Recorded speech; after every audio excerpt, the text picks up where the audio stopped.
नमस्कार, मैं हूं आपका दोस्त धीरज और आप सुन रहे हैं एनएस रेडियो अररिया 90.4 एफएम। आज हम एक ऐसी खबर लेकर आए हैं जो हमारे शहर की कामकाजी माताओं के चेहरे पर मुस्कान ले आएगी। बिल्कुल धीरज, बिहार सरकार के समाज कल्याण विभाग और महिला एवं बाल विकास निगम ने एक बहुत ही सराहनीय पहल की है।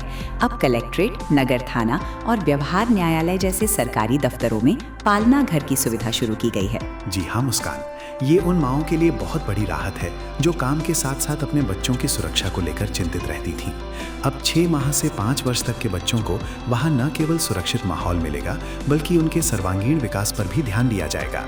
पालना घर की मुख्य विशेषताएं: सुरक्षा, पूरे परिसर की सीसीटीवी से सतत निगरानी। सुविधाएं: स्वच्छ पेयजल, आधुनिक शौचालय और बाल अनुकूल वातावरण। पोषण: बच्चों के लिए पौष्टिक आहार की विशेष व्यवस्था।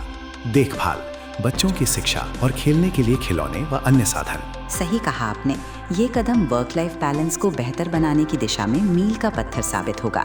अब माताएं निश्चिंत होकर अपने काम पर ध्यान दे सकेंगी क्योंकि उनके जिगर का टुकड़ा सुरक्षित हाथों में है। और हाँ, कमेंट बॉक्स में लिखकर हमें जरूर बताएं कि आपको ये जानकारी कैसी लगी। आपकी राय हमारे लिए बहुत कीमती है। मैं हूँ आपका दोस्त आरजे धीरज। नमस्कार।